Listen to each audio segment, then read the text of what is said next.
Hello, I'm Chris Williams from Read Comics They're Bad For You, the name of my YouTube channel. Or if you're watching this on Library or BitChute, the name of my channels on those two websites is Comic Freak. We're going to be talking about Steven Spielberg won't direct Indiana Jones 5. James Mangold in talks to replace him in the new movie.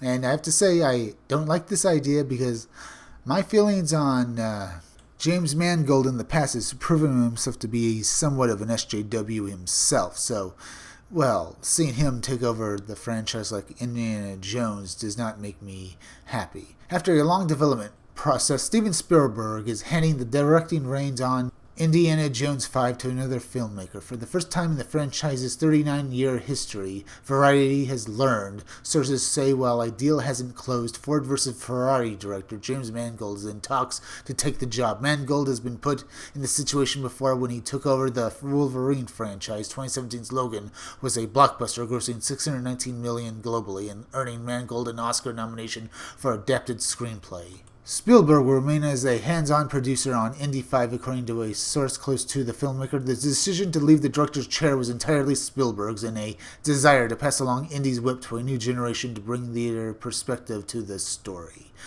I have my doubts about that. I think Spielberg took a look at social media and how, the SJWs are getting up in arms about everything, and he decided to quit while he was ahead and leave the Indiana Jones franchise behind him while he could get out without being really scathed by the SJWs. At least that's what it looks like, because they're going after James Mangold now. But then again, as I said earlier, he's had some debacles on social media about such things before, or at least what we're going to be reading about him. But the main problem the SJWs have with James Mangold is that he's a white man, which, of course, they would go after him just because of who he is. If he was black, they wouldn't do that. This is such a stupid thing for them to do. But Harrison Ford meanwhile still on the project. The actor recently made headlines speaking about the future of the franchise while promoting his latest film, The Call of the Wild.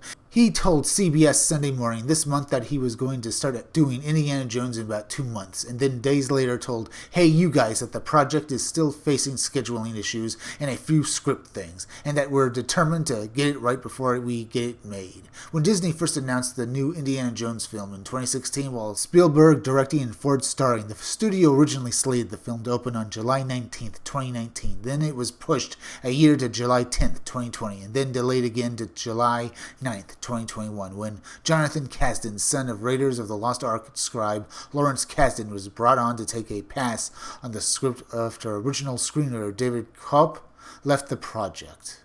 With all the trouble this film is getting, are they still willing to make it? They keep pushing it back, and, the director and the actor just keeps getting older and older. We're going to have a Indiana Jones movie where the main character, Indiana Jones, is pushing his late 70s. He's going to be 80 in a few years. Well, Harrison Ford is. So is this really a smart idea, pushing an action film like this, where we're probably just going to have a elderly, and I mean that elderly Harrison Ford playing a decrepit Indiana Jones in a film that, this is supposed to be an action franchise, right? An action-adventure franchise starring a decrepit Indiana Jones who probably can't do his own stunts anymore. This just sounds bad to me.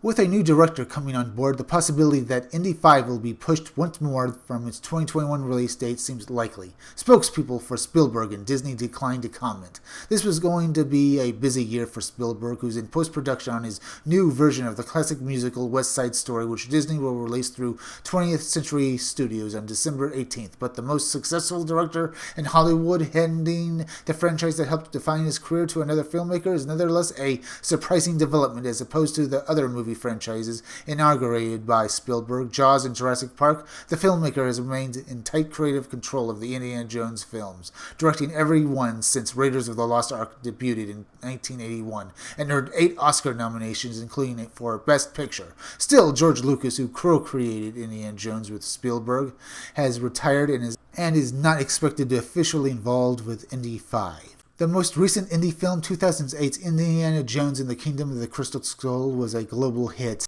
Really, I have my doubts about that, because no one basically really enjoys that movie, saying it's just bad. The movie earned $790.6 million worldwide, but also served as an example of nostalgic excitement for the return of a beloved franchise after many years away, leading to disappointment among some fans in the initial product. Here's another article we're going to be looking at, talking about the situation, but it also shows, well, James Mangold's true colors, so get ready for it. Sometime back, James Mangold was... Here's another article talking about what's happening, and, well, this is a good one, so get ready for it. Sometime back, James Mangold was rumored to direct a Boba Fett movie, and Mangold's whiteness would set off alarm bells in Chuck Wendig's empty head in May of 2018. Chuck Wendig. I like James Mangold. Logan was a thing to behold. I don't know that there's a real reason to do a Boba Fett movie, and this is just another white dude filmmaker swimming in a sea of overfished white dude filmmakers. Wish Star Wars would deepen their bench on this. Hollywood Reporter. James Mangold is writing and will direct Star Wars standalone movie. Yeah.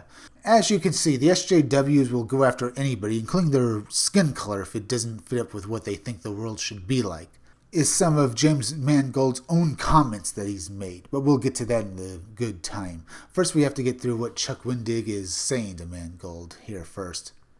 Now, what he says next is, Chuck Wendig, my sincere answer is that if you assume there are literally no better choices than white guys, then you haven't been paying attention. There are provably capable, gifted, experienced filmmakers that don't fit that mold. Here's a response from the Marshmallow King. Sincere question here, Chuck. Big fan of yours opinions. White people exist, right? Isn't it possible that these cases so far the white guy has been the best choice should they choose a seemingly lesser candidate due to skin color? But being attacked by a prominent SJW for his whiteness didn't stop Mangold from expressing his own lunatic moon battery back in July 2018. Now these are just some of James Mangold's tweets, but get ready, they're pretty bad. So let's get into them and see what he said. If you feel that is the case, if you feel the filmmakers are just corporate tools and powerless, then why bitch at us? In the case of Rian Johnson and Chris McGreer, I assure you that these cats are not owned. They actually fight your battles behind the scenes. Now, these are just, as I said, a few of his tweets. I didn't want to go through all of them, but what you just see here, Rian Johnson and Chris McGreer, I assure you, these cats are not owned. Not owned, right? Well, considering that Rian Johnson is pretty much in the back pocket of Kathleen Kennedy, I'd say you're kind of wrong on that. Maybe Mangold missed the footage of Mark Hamill explain how Rian Johnson insisted that the fans' opinions be dismissed. So what battles of ours did he fight behind the scenes exactly? Here's a comment. Oh, like the battle of those who waited 34 real years waiting to see Luke Skywalker triumphantly return as a grimy, jaded, and suicidal codger? Yes, that's exactly the battle we fought. Give us a depressed Luke now. That's the only arc that makes sense after Rise of the Jedi. If you're paying close attention, did you realize the mistake I just made? It's actually Return of the Jedi. I'm just having a little fun with y'all. Here's another tweet from Mangold. There are realities you are overlooking. Yes, they waited 34 years. I don't think that's Ryan's fault, and the actor who played Luke was now 66. So maybe you should be angry at George for jumping back to the prequels, and didn't JJ already establish Luke's look and tone in F.A., The Force Awakens? And you can see James Mangold is basically, well, defending Rian Johnson by basically saying that Luke Skywalker was 66 years old. Far too old to be anything but an old codger, even though Yoda took on Emperor Palpatine, both of them being old men in Revenge of the Sith back about, well, when it released back in 2005. But he isn't saying anything like that. He's saying that Mark Hamill's character was too old, even though Luke Skywalker at this point was a Jedi Master and should have been able, even in his later years, to be capable of massive amounts of Jedi power. This is the man who's going to helm Indy 5, so get ready for a bunch of bullcrap, folks, because it looks like we're already getting plenty of it already. So, I do not like what's happening here. I want Indy 5 to be good, but then again, I really don't want it to be made at all. I think the character should either be replaced, and I really hate that idea, it shouldn't really happen, or they should just retire the entire franchise, because I don't think anyone but Harrison Ford can play Indiana Jones. And that's my opinion. If you like this video, subscribe. Make sure you're still subscribed because YouTube is going around unsubscribing people, so make sure you're still subscribed. If you're watching my videos but you're not subscribed, please subscribe to my YouTube channel, Read Comics.